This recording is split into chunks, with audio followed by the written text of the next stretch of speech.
संजय रॉय, कोलकाता केसचा मुख्य आरोपी. कोण आहे हा संजय रॉय? चला तर आपण आज जाणून घेऊयात. सन 2016 साली आर्जिकल मेडिकल कॉलेज येथे संजय रॉय हा कुक म्हणून काम करत होता. त्यावेळी त्याच्या फॅमिलीमध्ये त्याची आई आणि त्याची बहीण होती. त्याच्या पत्नीसोबत त्याचा डिवोर्स झालेला होता. फॅमिलीच्या बेसिक इन्कमसाठी तो इथे कुक म्हणून काम करत होता. थोड्याच दिवसात काम करता करता तो तिथून अचानक गायब झाला.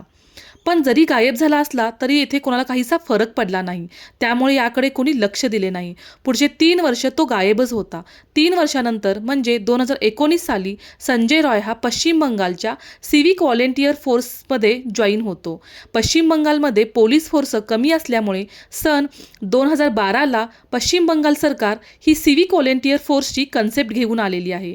त्याच्यामध्ये टेम्पररी बेसिसवर पोलीस फोर्सला सपोर्ट म्हणून सिव्हिक व्हॉलेंटियर ठेवण्यात येऊ लागले, जे पोलिसांना हेल्प करत आणि त्यानुसार त्यांना पैसे मिळत असे. सुरुवातीला संजय रॉय हा सिव्हिक व्हॉलेंटियरमधील डिझास्टर मॅनेजमेंट ग्रुपला जॉईन झाला. नंतर त्यांनी काहीतरी जुगाड करून पॉलिटिकल नेत्यांच्या मदतीने तो डिझास्टर मॅनेजमेंट ग्रुपवरून वेलफेअर सेल ग्रुपला जॉईन होतो. कारण वेलफेअर सेलमध्ये हॉस्पिटल वगैरे येत होते, तर इथे हॉस्पिटल बेड देऊन ॲडमिशन करून जास्त पैसे मिळत होते. म्हणून प्रत्येक करप्ट सिव्हिक व्हॉलेंटियरला इथे जायची खूप इच्छा असते. इथे स्वतःला शिफ्ट करून तो दररोज गव्हर्नमेंट आर्जिकल हॉस्पिटलमध्ये जायला लागला आणि वरचे पैसे कमवू लागला. आर्जिकल मेडिकल कॉलेजमध्ये याचं येणं जाणं इतकं वाढलं, त्यामुळे ओळखी वाढल्या. याला इथे अडवणारं कोणीच नव्हतं. तो हवं तेव्हा हवं तिथे जायचा. त्याच्या ओळखी वाढल्या. शिवाय त्याच्या बॉक्सिंग वगैरे झालेलं होतं, म्हणून त्याला आर्जिकल कॉलेजमध्ये एमर्जन्सी गेट आणि ट्रामा रूमच्या तिथे सिक्युरिटी ड्युटी मिळाली. तरी त्याचा मेन फोकस हा पेशंटला बेड आणि औषधं पुरवून केलेल्या कमाईवर होता. यातून तो ओळखी वाढवून पुढे तो पैसे देऊन सिव्हिक व्हॉलेंटियरमध्ये सुद्धा मुले भरती करू लागला. 2020मध्ये संजय रॉयला हॉस्पिटलमध्ये राहण्यासाठी बॅरेक पण मिळालं, जे जनरली जे OC रँकचे पोलीस कॉन्स्टेबल असतात त्यांच्यासाठी असतं.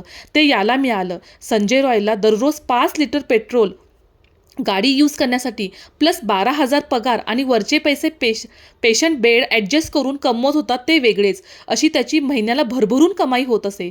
त्यानंतर 2021मध्ये आर्जिकल कॉलेजमध्ये नवीन प्रिन्सिपल येतात, ते म्हणजे संदीप घोष. संजय रॉय हा संदीप घोष यांच्याशी पण ओळख वाढवून त्यांच्याशी पण अगदी जवळचा व्यक्ती होतो. त्यामुळे त्यांच्या हॉस्पिटलमध्ये खूप मनमानी चालायची. हा केव्हाही कुठेही कोणत्याही वार्डमध्ये असो वा रूममध्ये असो बिनधास्त फिरायचा. सन 2022मध्ये त्यांनी परत लग्न केले. लग्नाच्या काही दिवसानंतरच तो परत पत्नीला मारहाण करू लागला, जसं तो आपल्या पहिल्या पत्नीसोबत करत होता. एके दिवशी तर त्याने लिमिट क्रॉस केली, तेव्हा त्याने आपल्या 3 महिन्याच्या गर्भवती पत्नीवरच्या पोटावर लाथ मारली. त्यावेळेस तिची तब्येत खूप जास्त खराब झाली. तिच्या घरच्यांनी त्याच्याविरुद्ध केस केली, पण काही उपयोग झाला नाही. काही उपयोग होत नाही हे लक्षात येताच तिची आई तिला घेऊन गेली, पण काही दिवसानंतर तिचा मृत्यू झाला. तिथून पुढे तो आरामात राहत होता. सन 2023मध्ये तो आरामात आपली कामे करून वयचे पैसे कमवत होता. मार्च 2024मध्ये एक महिला तिच्या बाळाला ॲडमिट करायला आर्जिकल हॉस्पिटलमध्ये घेऊन येते. तेव्हा संजय रॉयची तिच्यावरती वाईट नजर पडते. तो तिला मदत करतो, औषधांचे देखील पैसे देतो. तेव्हा ती महिला त्याच्यावर खूप खुश होते. संजय रॉय तिच्या मेडिकल प्रिस्क्रिप्शनमधून तिचा नंबर घेतो व नंतर तिला त्रास द्यायला सुरू करतो. त्याचा त्रास खूप वाढल्यानंतर ती महिला त्याच्याविरुद्ध लाल बाजार पोलीस स्टेशनमध्ये गुन्हा दाखल करते. पोलीस त्याच्याविरुद्ध चौकशी करतात. त्याच्या मोबाईलमध्ये चेक केल्यानंतर समजतं की हा खरोखर ह्या महिलेला खूप त्रास देतोय. एवढे पुरावे सापडून पण त्याला काही शिक्षा होत नाही. ह्या हरॅसमेंटच्या केसमध्ये त्याची सिव्हिक व्हॉलेंटियरची पोस्टसुद्धा काढून घ्यायला हवी होती, पण असं काहीसुद्धा झालं नाही. म्हणून दिवसेंदिवस त्याची हिंमत वाढत गेली. त्याला तेव्हाच त्या पोस्टवरून काढलं असतं तर आज हे घडलं नसतं. आज एका डॉक्टर मुलीचा बळी गेला नसता.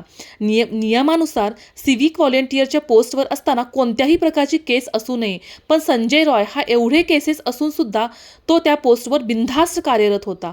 या इन्सिडंटनंतर एका आठवड्यातच त्याच्यावरती दुसरी केस लागते. ती म्हणजे एका लेडी डॉक्टरसोबत तो मिसबिहेव करतो. याच्यावरून एक गोष्ट लक्षात येते की तो नेहमी स्त्रियांबरोबर हिंसक वृत्तीने वागायचा.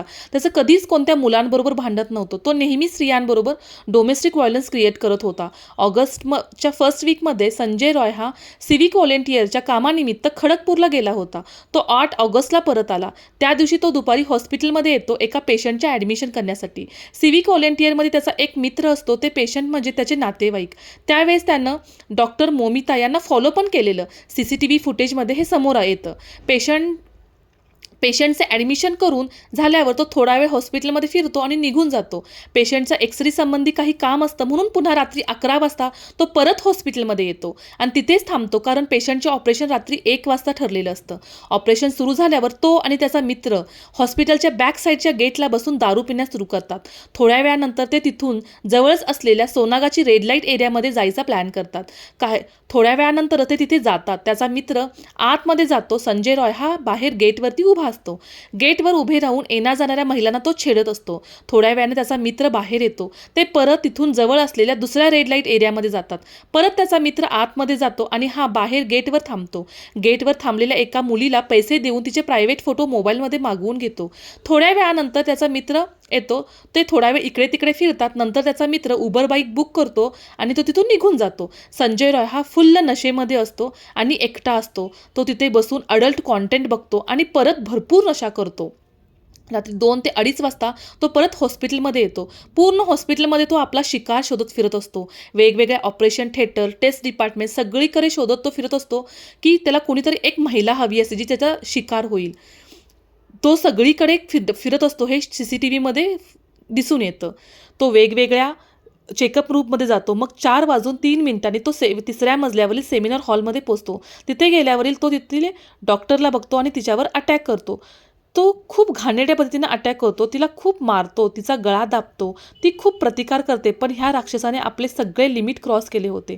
4:03 हा सेमिनार हॉलमध्ये गेलेला असतो आणि 4:15 तिचा मृत्यू झालेला पोस्टमॉर्टम रिपोर्टमध्ये येतं. यावरून लक्षात येतं की डॉक्टर महिलेला किती स्ट्रगल करावा लागतो.